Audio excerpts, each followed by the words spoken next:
Good morning friends, welcome to my channel Anokhi Mohabbat और आप देख रहे हैं love with soul season 2। Last part में हमने देखा था कि जहाँ पर जो हमारी रूहानिका रहती है वो स्मृति से कहती है कि वो अपना पूरा तरीके से ख्याल रखेगी और वो एनजीओ को सपोर्ट करने के लिए जा रही है और वो अपना ध्यान रखेगी। और स्मृति यहाँ पर रूहानिका को कहती है कि वो इस एक दिन वो उसके साथ नहीं रह सकती और बिल्कुल भी उसके साथ वो कनेक्शन नहीं रख पाएगी। तो प्लीज़ तुम अपना ध्यान रखना, कोई केयरलेस हरकतें नहीं करना। पर रूहानिका तो रूहानिका थी, वो आज भी स्मृति के ऊपर ही डिपेंडेंट थी और वो अपनी एक गलती कर देती है, अपना एक्सीडेंट कर लेती है। और जहाँ पर स्मृति उसे जाकर बचाती है, डॉक्टर के पास लेकर आती है और जब वो एडमिट रहती है तब स्मृति उसे बोलती है कि अब सही वक्त आ गया है कि मैं तुम्हें बताना चाहती हूँ कि मैं कौन हूँ, क्या हूँ, कहाँ से आई हूँ, सब कुछ। तो अब उसके आगे हॉस्पिटल में रूहानिका पूरी तरीके से लेटी रहती है और स्मृति उसकी तरफ देख रही रहती है। स्मृति जो रहती है वो सोच रही रहती है कि क्या ये सही वक्त है इसे बताने का या नहीं है, या इसे ये समझ पाएगी ये सच्चाई को या नहीं समझ पाएगी। पर फिर भी वो कुछ नहीं बोलती, वो कहीं ना कहीं कश्मकश में स्मृति यहाँ वहाँ से घूम रही रहती है। रूहानिका उसे पूरे के पूरे रूम में ऐसे घूमते हुए देख रही रहती है। फिर वो एकदम से बोलती है, स्मृति, ऐसा क्या सच है जिसे तुम बताने के लिए इतना ज़्यादा सोचती हो? हर चीज़ तुम मुझसे फ्रेंडली तरीके से बोल देती हो, फिर ये बात बताने में क्या है? तभी स्मृति बोलती है, ये मेरी सच्चाई है, ये मेरी चीज़ें हैं, ये मेरा वो पास्ट है जिसे मैं भुलाना चाहती हूँ, ये मेरा वो पास्ट है जिसको मैं याद नहीं करना चाहती हूँ, ये मेरा वो पास्ट है जिसके बारे में मैं आपको कुछ भी नहीं बताना चाहती थी। पर अगर जब तक इस पास्ट के बारे में मैं तुम्हें नहीं बताऊंगी तुम शायद उस चीज़ से सीखोगे नहीं जो मैं तुम्हें सिखाना चाहती हूँ। हमेशा से इंडिपेंडेंट रहना चाहिए, चाहे कोई भी तुम्हारा कितना भी ख्याल करने वाला हो, तुम्हें उस पर इतने तरीके से डिपेंड नहीं होना चाहिए। और शायद अब ये मेरी कहानी सुनकर तुम्हें समझ में आए कि इंडिपेंडेंट रहना कितना ज़रूरी है। कभी भी किसी पे पूरे तरीके से डिपेंड नहीं रहना चाहिए। तो रूहानिका बोलती है, क्या बोल रही हो, मुझे कुछ समझ में नहीं आ रहा है। सीधे सीधे तरीके से कभी तुम क्यों नहीं बोलती हो? स्टार्टिंग से ही तुम मुझे इतना उलझा उलझा के बोलती हो कि मुझे नहीं आता है। तभी स्मृति बोलती है, ठीक है, वक्त आ चुका है, मैं तुम्हें बताती हूँ। पहले तुम डिस्चार्ज हो जाओ, घर चलते हैं, उसके बाद मैं तुम्हें बताती हूँ। थोड़ी देर में जो डॉक्टर रहता है वो अंदर आता है और रूहानिका का पूरा चेकअप करता है। रूहानिका का पूरा चेकअप करने के बाद डॉक्टर बोलता है, अभी तो इनको सिर्फ फ्रैक्चर हुआ है, बाकी सब चीज़ें तो ठीक हैं। इनके लेग में फ्रैक्चर है और हाथ में फ्रैक्चर है। अपार्ट फ्रॉम दिस, इनकी जो सर पे जो चोट लगी थी उससे इनकी पूरी बॉडी में कुछ भी अफेक्ट नहीं हुआ है। And she was a very fine. और आप चाहो तो उनको घर ले जा सकते हो, उनका ट्रीटमेंट मतलब घर पे ही ट्रीटमेंट होगा। और वैसे भी प्लास्टर उतरने में कुछ 21 डेज लगते हैं, 21 डेज तक ये रहेंगी। तभी वो बोलती है, ठीक है। तो यहाँ से जो रूहानिका रहती है वो जाने के लिए तैयार हो जाती है और थोड़ी देर में कार आती है, ड्राइवर आता है और उसके मॉम एंड डैड बैठते हैं। स्मृति भी स्मृति भी थोड़ी टाइम के बाद वहाँ पर आई जाती है। थोड़ा वक्त इसी तरीके से गुजरता है और ये लोग घर की तरफ पहुँच जाते हैं। जैसे ही घर की तरफ पहुँचते हैं वहाँ पर जो रूहानिका रहती है वो बेड पे लेटी रहती है और अपनी जो लेग को ना ऊपर की तरफ रखती है और स्मृति उसके बाजू में आके बैठती है। तभी उसकी मम्मी के आती हैं रूम में और रूम पे आते से ये बोलती हैं कि रूहानिका, खाना मैं तुम्हारा यहीं पे ला दूंगी, तुम्हें बार बार चलने की ज़रूरत नहीं है, वैसे भी तुम्हें पास प्लास्टर लगा है, तुम थोड़ा सा ध्यान रखना। तो कहती है, नहीं मम्मा, मैं रख लूँगी ध्यान। तो कहती हैं, तुम जितना सुनो। तभी वो स्मृति की तरफ देखती है जहाँ पे स्मृति वहाँ से कोने में खड़े होते हुए इशारों में बोलती है, तुम अपनी मम्मी की बात मानो, रूम से बाहर निकलने की ज़रूरत नहीं है। जिसमें रूहानिका उसे हाँ कह देती हैं। थोड़ी देर के बाद मम्मी चली जाती हैं और एक सूप लेकर आती हैं जिसे देती हैं। रूहानिका उसे सूप पी रही रहती है और तभी वो स्मृति की तरफ देख के बोलते हैं, अब मुझे अपनी कहानी बताओ तो सही, प्लीज़ ये कहानी मुझे बताओ। तो तभी स्मृति बोलती है, ठीक है, कहानी मैं तुम्हें पूरी बताऊंगी, पर इस कहानी में तुम एक बार में पूरी चीज़ नहीं जान सकती हो। तो या तो मैं तुम्हें शॉर्ट में बता सकती हूँ या तो तुम्हें मैं डिटेल में बता सकती हूँ, ये चीज़ तुम डिसाइड करो, स्मृति बोलती है। तभी रूहानिका बोलती है, ऑफ कोर्स मुझे डिटेल्स में जानना है, वैसे भी 21 दिन तक मैं इस घर में ही बैठी रहूंगी, तो मुझे हर एक एक चीज़ डिटेल में जाननी है। शायद मेरा एक्सीडेंट से मुझे तुम्हारे बारे में सब कुछ डिटेल में जानने का मौका मिले और इतने सालों से मैं जिस चीज़ के लिए पूछी हूँ उसे एक छोटी सी कहानी में या 1 घंटे की कहानी में मैं ख़त्म नहीं करना चाहती। मैं तुम्हारी ज़िंदगी का हर एक एक पल और हर एक एक मोमेंट जीना चाहती हूँ, तो तुम मुझे वह चीज़ बताओगी। तो तभी स्मृति स्माइल करते हुए बोलती है, ठीक है, तो मतलब तुम ये चाहती हो कि तुम्हारा जब से एक्सीडेंट हुआ है तो तुम्हारी इंटरटेनमेंट का ज़रिया मैं बनूँ? तो रूहानी का एकदम से स्माइल करती है और धीरे से बोलती है, व्हाई नॉट? तो स्मृति थोड़ा सा उसकी आंखें चौड़ी करके और एकदम से उसे घूर की तरफ बोलती है, क्या? तो वो कहती है कि क्या बोला तुमने? तो कहती कुछ नहीं, मतलब जितना तुम बताओगी उतना काफ़ी है। तो कहती है ठीक है, लेकिन मैं तुम्हें जितना कुछ बताऊंगी उसको सिर्फ चुपचाप तरीके से तुम सुनोगी। क्यों, क्या, रिएक्शन, कुछ भी वियर्ड शॉकिंग रिएक्शंस अगर जो भी दोगी तो मैं वहीं पे स्टॉप कर दूंगी। तुम्हें एकदम कामली होकर ये बातें सुननी है। शायद तुम्हें इस बात से थोड़ा हर्ट भी हो, बट तुम अगर सुनना चाहती हो तो सुनो। अगर तुम्हें हर्ट होगा तो फिर मैं ये नहीं सुनाना चाहती हूँ। स्मृति बोलती है रूहानिका को। तभी रूहानिका बोलती है, मुझे कुछ हर्ट नहीं होगा, बट अगर कुछ ऐसा इमोशनल हुआ या कुछ हुआ तो मैं रो तो सकती हूँ ना? तो कहती है कि हाँ, तुम सब कुछ इमोशंस अपने एक्सप्रेस कर सकती हो, बट सिर्फ इतना है कि तुम उस इमोशंस या जितने भी इमोशंस तुम फील करोगी वो मेरे तक नहीं आने चाहिए। मतलब तुम कभी गुस्से में आकर मुझसे ये पूछोगी, ये क्या तुमने क्यों किया, ये तुम्हें नहीं करना चाहिए था ऐसे, या फिर तुम पागल थी क्या, तुम्हें समझ में आना चाहिए था, ये वो। अगर तुमने इस तरीके का कोई भी मुझे अपना रिएक्शन दिया तो मैं वहीं पर वो स्टॉप कर दूंगी। सॉरी, पर मेरी टर्म्स एंड कंडीशंस हमेशा से रहती है, तुम ये जानती हो रूहानिका। तो रूहानिका बोलती है, इतना तो टर्म्स एंड कंडीशंस मेरे मॉम डैड भी नहीं डालते हैं जितनी तुम मुझ पे डालती हो स्मृति। तो कहती है, कबूल, अगर तुम्हें मंजूर है तो ठीक है, वरना रहने देते हैं। तभी रूहानिका के पास कोई ऑप्शन नहीं होता है, क्योंकि उसे जानना रहता है स्मृति के बारे में हर एक एक चीज़। जो लड़की इतनी अच्छी है, जो लड़की दूसरे की इतनी ज़्यादा मतलब लाइफ के बारे में जानती है, उसकी पिछली लाइफ के बारे में कौन नहीं जानना चाहता है? शायद आप और मैं भी जानना चाहते थे। तो उसी तरीके से रूहानिका के अंदर भी वो बहुत सारी जो जल्दबाजी रहती है वो रहती है। तभी वो बिना सोचे समझे हाँ कह देती है, पर उसे इस बारे में सोच समझ के बोलना चाहिए था। थोड़ी देर ऐसी बात चलती है, तभी रूहानिका बोलती है, तो अब मुझे कहानी तो सुनाओ। तो कहती है, ठीक है, मैं कहानी तुम्हें हर दिन ये कहानी 21 दिन तक चलेगी।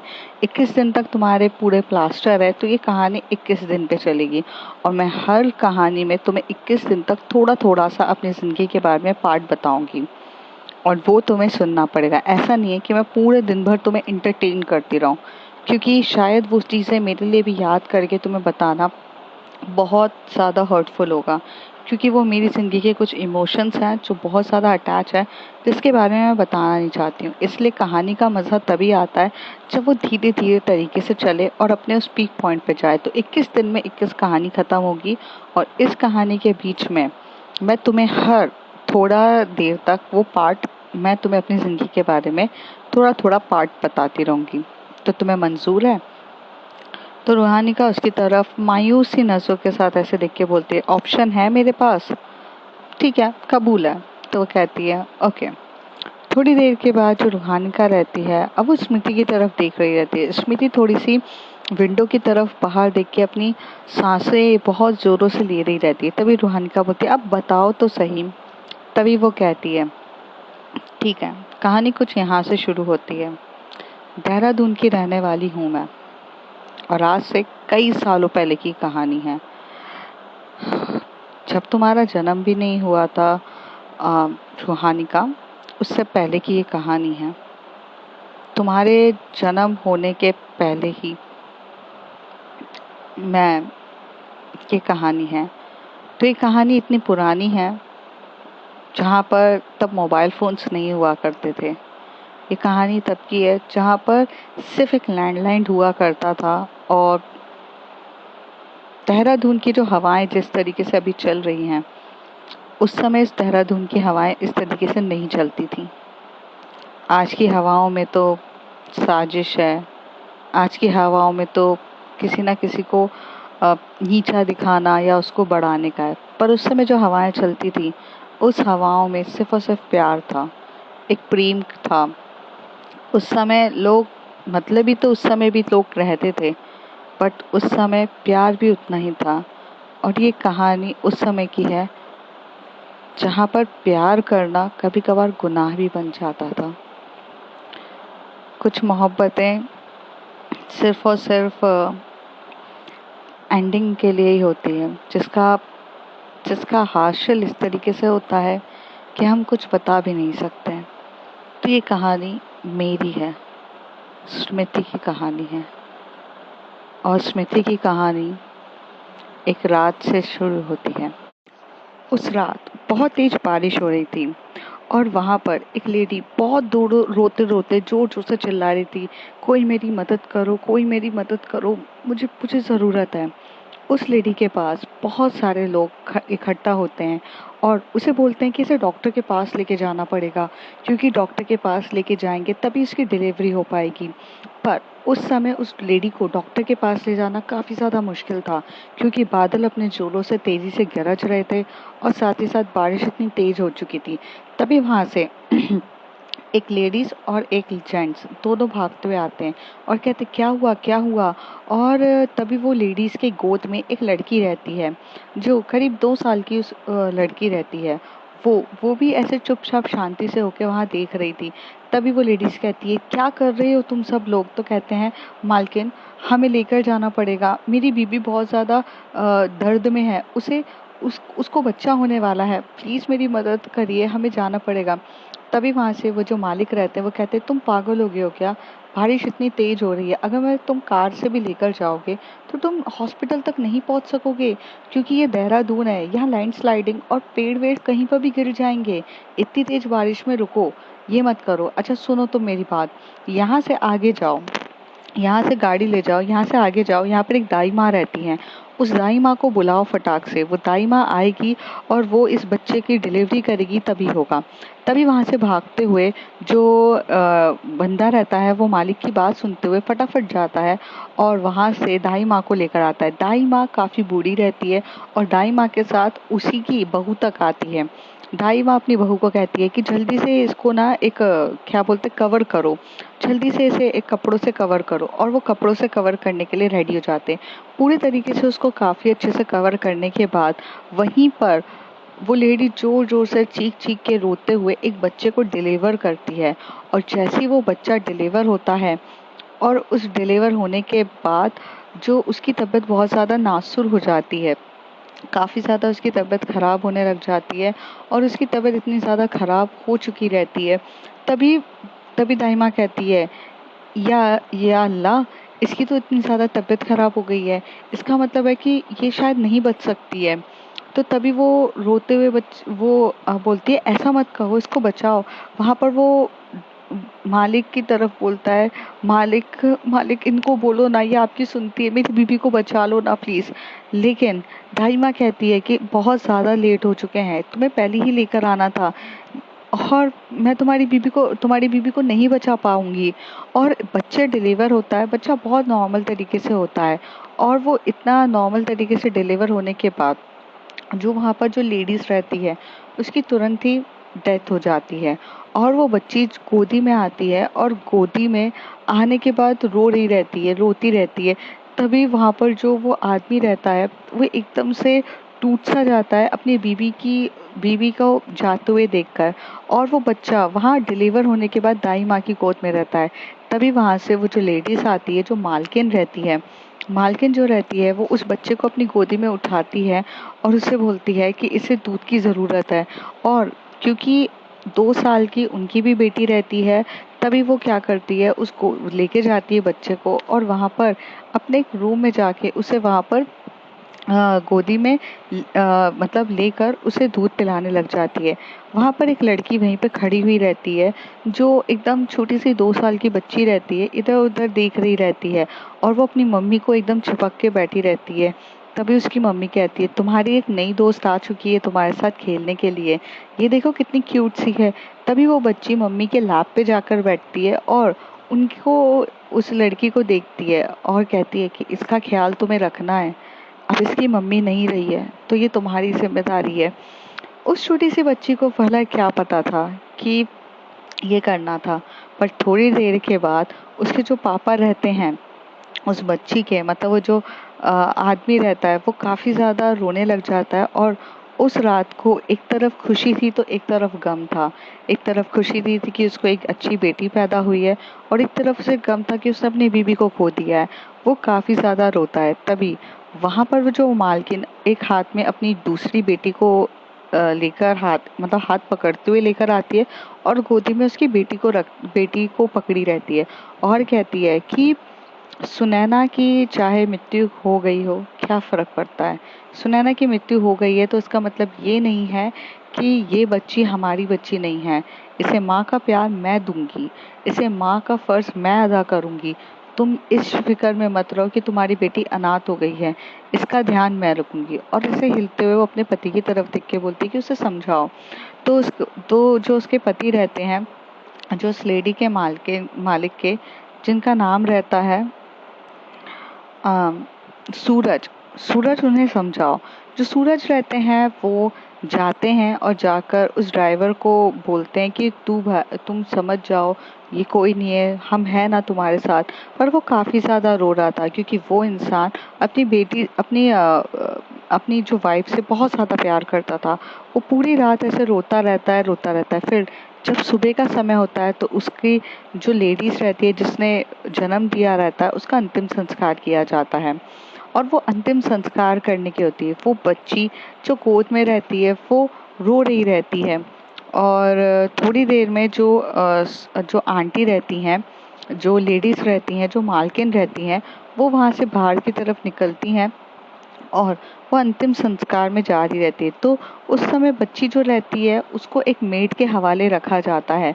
जो मेड जो रहती है वो वहाँ पे, इनके यहाँ इतनी सारी मेड लगी हुई थी, तो वो जो मेड रहती है वो बच्चे को देख रही रहती, पर साथ ही साथ उस बच्चे का ध्यान रखते हुए एक छोटी सी बेटी, जो उनकी 2 साल की बेटी रहती है, वो भी वहाँ सर पे हाथ रखते हुए बोलती है कि नहीं, तुम ठीक हो जाओगी, तुम ठीक हो जाओगी, रो मत, मम्मा विल बी कम सून। ऐसे धीरे धीरे वो जो अपनी टूटी फूटी वॉइस में धीरे धीरे बोल रही रहती है। और जब ये कहानी रूहानी का सुन रही रहती है, तभी उसके फेस के एक्सप्रेशंस कुछ चेंज होने रहते हैं। स्मृति उसके फेस के एक्सप्रेशन समझ के बोलती है, वो छोटी सी बच्ची मैं थी, मेरा जन्म हुआ था स्मृति, और मेरे जन्म होते से ही मेरी माँ ने अपना दम तोड़ दिया था। मुझे अच्छे से पैदा करने के चक्कर में वो चली गई थी। और वो जो बच्ची थी वो वो तनिक्षा थी। तनिक्षा मेरे मालिक की बेटी थी। हालांकि मैं मैं भी एक उनके नौकर की बेटी थी। मतलब मेरे जो डैड थे वो एक ड्राइवर थे, बहुत अच्छे। वो ड्राइवर थे जो सूरज साहब के ड्राइवर थे। और नैना मैम मेरी जो मालकिन थी, उन्होंने कभी मुझे मालकिन वाला समझा ही नहीं। उन्होंने मुझे हमेशा से कहा कि तुम मुझे माँ बोलोगी क्योंकि माँ की तरह मैं तुम्हें ट्रीट करती हूँ। और वो नैना मालकिन से वो नैना माँ बन गई मेरी। नैना माँ मेरा बहुत ख्याल रखती थी क्योंकि मेरी जो सुनैना माँ थी वो तो जा बसी थी। और धीरे धीरे वक्त इसी तरीके से बीतता गया। जब मैं जब मैं 1 साल की हुई, तब जो तनिक्षा थी वो 3 साल की हो चुकी थी। और वो जब 3 साल की हुई तो उसे स्कूल जाने लग जाती थी। मैं पूरे दिन भर रूम घर पे अपने धीरे धीरे घूमते घूमते इंतज़ार करती थी कि तब कब आएगी तनिक्षा। तनिक्षा आएगी, मैं तनिक्षा के साथ खेलूंगी। और मैं जब भी वो स्कूल चली जाती थी तब मैं बहुत रोती थी तनिक्षा के लिए, क्योंकि मुझे इतना रोना आता था कि मुझसे रहा ही नहीं जाता था कि तनिक्षा के बिना। तनिक्षा और अब मैं बहुत ज़्यादा क्लोज हो चुके थे। मतलब हम दोनों एक दूसरे के एक हमदर्द, एक दोस्त बन चुके थे। तनिक्षा हमेशा से एक बहुत अच्छे से मेरा ख्याल रखती थी। वक्त बीतता गया और फिर मुझे स्कूल में एडमिशन लेना था। जब एडमिशन की बारी आई तो मेरी जो पापा थे वो एक ड्राइवर थे, और जो तनिक्षा थी वो एक मालिक की बेटी थी। वो एक बहुत बड़े बिजनेसमैन की बेटी थी। उस समय मेरे जो अंकल थे, मेरे जो मालिक थे सूरज, वो एक उनकी ना जूतों की फैक्ट्री थी अपनी खुद की, और वो जूते बनाते थे, और उस समय उनकी जो फैक्ट्री थी वो जोरों शोरों से अपने मुकाम में थी, और वो बहुत अमीर थे। इसलिए जो तनिष्का थी वो एकदम हाई स्कूल में पढ़ने के लिए गई, जो हर एक अमीरजादी बिलोंग करती है। और मैं एक छोटे से कॉन्वेंट स्कूल में, जो सरकारी स्कूल था। पर इन सब होने के बाद भी कभी भेदभाव नहीं रहा, क्योंकि जो तनिष्का थी वो आते से मुझे पढ़ाती भी थी, वो मेरे साथ पढ़ती थी। और ऐसा होता था कि तनिष्का को स्कूल छोड़ने के लिए जो जाते थे, जो ड्राइवर, मेरे ही पापा छोड़ने जाते थे। तो सबसे पहले मुझे स्कूल छोड़ा जाता था, जहाँ पे तनिष्का मुझे खुद स्कूल छोड़ती थी, और स्कूल छोड़ के बाय बाय टाटा टाटा करती थी। और उसके बाद तनिष्का मुझे स्कूल से लेने भी आती थी, और वो मेरा बहुत ख्याल रखती थी। और फिर धीरे धीरे वो मुझे पढ़ाती भी थी, और हम लोग बहुत साथ रहते थे। करीब वक्त बीतता गया, और मैं अब 3 साल से 7 साल की हो चुकी थी। 7 साल का एक टाइम था जहाँ पर एक एक पहली बार मुझे पता चला कि तनिष्का मेरे लिए कितनी इम्पोर्टेंट है। 7 साल की थी मैं, और तब ऐसा हुआ कि हम लोग खेल रहे थे, और खेलते हुए तो जो हमारी तनिष्का, मतलब मैं 7 साल की थी तब, तनिष्का 9 साल की थी। और मैं जब खेल रही थी, खेलते हुए बहुत खेल रही थी, तभी मुझे एक लड़के ने जम के बॉल मार दी। और उस लड़के ने, पहले मुझे लगा कि उसने बहुत एकदम, मतलब नॉर्मल तरीके से मारी है। थोड़े टाइम के बाद उसने मुझे बहुत जम के मार गई। मैं रोते हुए, मुझे चोट लग गई, और मेरे सर पे बहुत जम के चोट लग गई। मैं रोते हुए गई, और रोते हुए, बहुत ज़्यादा रोते हुए मैं गई। और और और वहाँ पर मैं गई नैना मम्मी के पास। जैसे मैं नैना मम्मी के पास गई, मैं नैना मम्मी को बोली कि मम्मा मुझे चोट लग गई है। तो मेरी नैना मम्मी ने मेरा बैंडेज किया और सब कुछ किया। तभी तनिष्का वहाँ से आती है और बोलती कि किसने तुम्हें मारा। तो मैंने उसे सब कुछ बताया कि मैं गेम खेल रही थी। तभी वो बोलती कि चलो, तभी नैना मम्मी क्या आई थी कि तनिष्का उसे मत लेकर जाओ, तनिष्का बात को यहीं पे ख़त्म करते हैं, तुम कहाँ लेके जा रही हो। तभी तनिष्का बहुत गुस्से वाली थी, और उसका एटीट्यूड इस तरीके से था कि वो हमेशा से बॉसी एटीट्यूड रहती थी।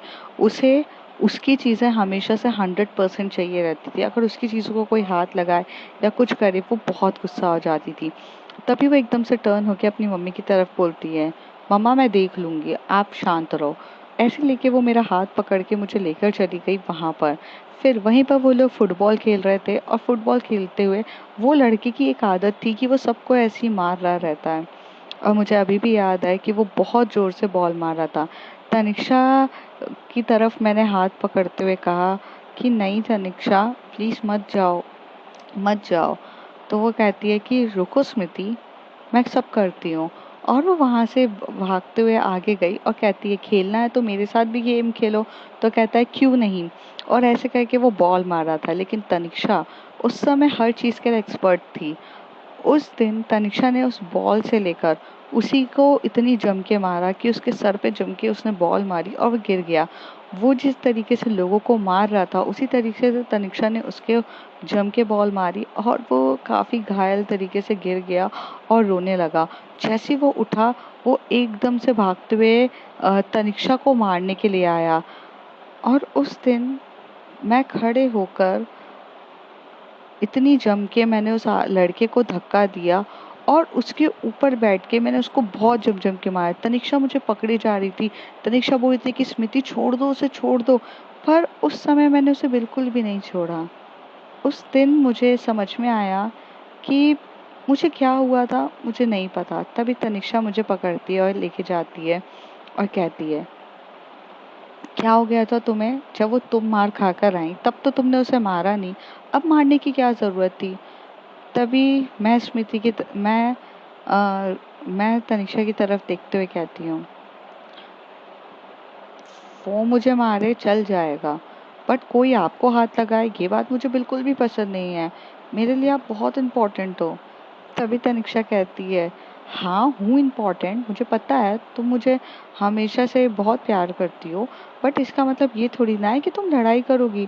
तो कहती है, आप भी तो मेरे लिए ही गई थी ना लड़ाई करने के लिए, फिर आप क्यों गई? तो तनिष्का के पास कोई जवाब नहीं रहता स्मृति की इस बातों पे। तभी तनिष्का कहती है, और अगर ऐसा है कि कोई भी मुझ पे उंगली उठाएगा तो तुम सबसे लड़ोगी क्या? तो तभी स्मृति कहती है, हाँ मैं सबसे लड़ूंगी, क्योंकि आपसे ज़्यादा मेरे लिए कोई भी इम्पोर्टेंट नहीं है। तभी तनिष्का कहती है, अच्छा ऐसा है क्या? तो तुम मुझे कभी छोड़ के नहीं जाओगी? तो स्मृति उसकी तरफ देखते हुए कहती है, कभी छोड़ के नहीं जाऊंगी, पर आप मुझे मत छोड़ देना। तो तनिष्का कहती है, मैं तुम्हें कभी नहीं छोड़ सकती हूँ। और ऐसे वो मेरे सर पे हाथ फैलाती है, हाथ सर पे फैला रही रहती है। और इस तरीके से उस दिन हम दोनों को एक दूसरे की दोस्ती के और एक दूसरे की इम्पोर्टेंस समझ में आती है कि हम दोनों एक दूसरे के लिए क्या इम्पोर्टेंट थे।